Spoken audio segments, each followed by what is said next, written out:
Doesn't stop merely with Israel's strong military.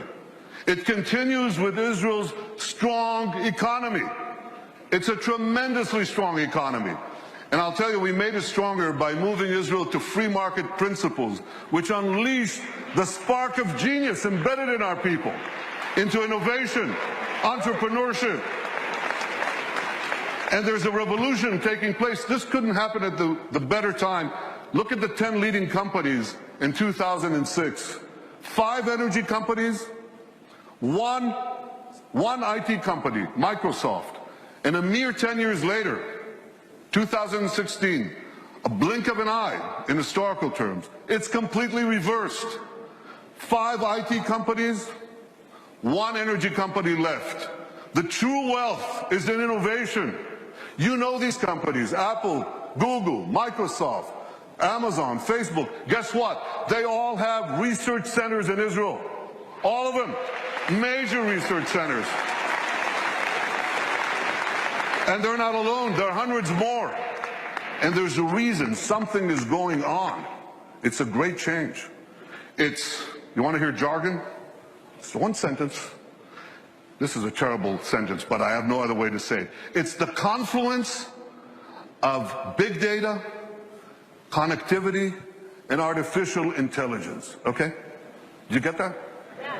You know what that does? It revolutionizes old industries and it creates entirely new industries.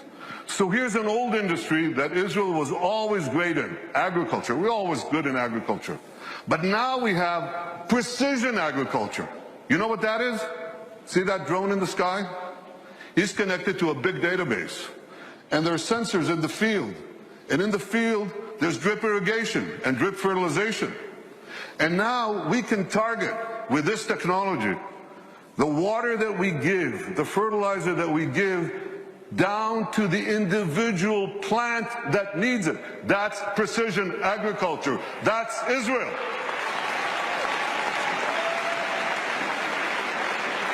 Unbelievable. You know, we were always good in water. I want you to see how good we are. So we recycle almost 90% of our wastewater.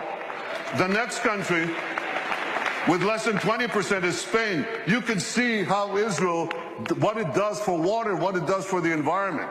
So when you take these two things, agriculture and water, and the other technologies that we apply in both, we can change the world. We are. We are. I just heard about an African woman in Africa has to walk 8 hours a day to give water to her children. 4 hours one way to a well, 4 hours back. And a young Israeli company brought in this technology that improves on Moses. Remember Moses? He brought water from a rock. They bring water from thin air. They bring water to Africa, to millions of people in Africa. Israeli technology. And I was just recently in India. That's my friend, Prime Minister Narendra Modi. Great friend. I'm showing him cherry tomatoes. This is in Gujarat, India. This is Israeli technology. And what I heard there was fantastic. Farmers came from the region. There's an experimental farm there and a place where Israel gives technology know-how to Indian farmers. 65% of India's population are farmers. And one farmer after the other gets up and says, because of Israeli technology, I've increased my crop yields and my income 3 times, 4 times, 5 times. Israel is changing the world in India, in Asia, in Africa, in Latin America, everywhere. These are the old industries. Now they're new industries. Israel is literally, how can I say this? Israel is literally driving the world. I'm talking about autonomous vehicles. Israel is the world leader in autonomous vehicles. 500 tech companies that sprang out almost instantaneously. And one of them, Mobileye, up there on the left, was just sold to Intel for the paltry sum of $15 billion. But the interesting thing is, that Intel said to them, here are the keys to our 30 worldwide autonomous vehicle businesses. You run it. Israeli technology is driving the world. And one last industry, there are many more, but one more that you're all familiar with. You have bank accounts? You should. Okay. Well, you don't want anyone hacking into them, right? Or into your cars, or into the planes you ride. You need cyber security. Everybody needs cyber. Israel has become a world leader in cyber security. Look at how much they invest in the hundreds of Israeli startup companies, tremendous companies. But here's another factor that you should know. Israel's population is how much?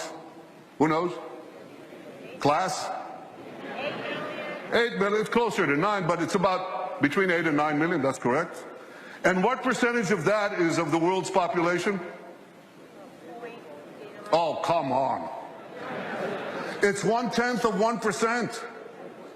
So what percentage do we get of the world global investment in cybersecurity, in private investment in cybersecurity? We're 1/10 of 1% of the world's population, and we get a whopping 20% of global private investment in cyber.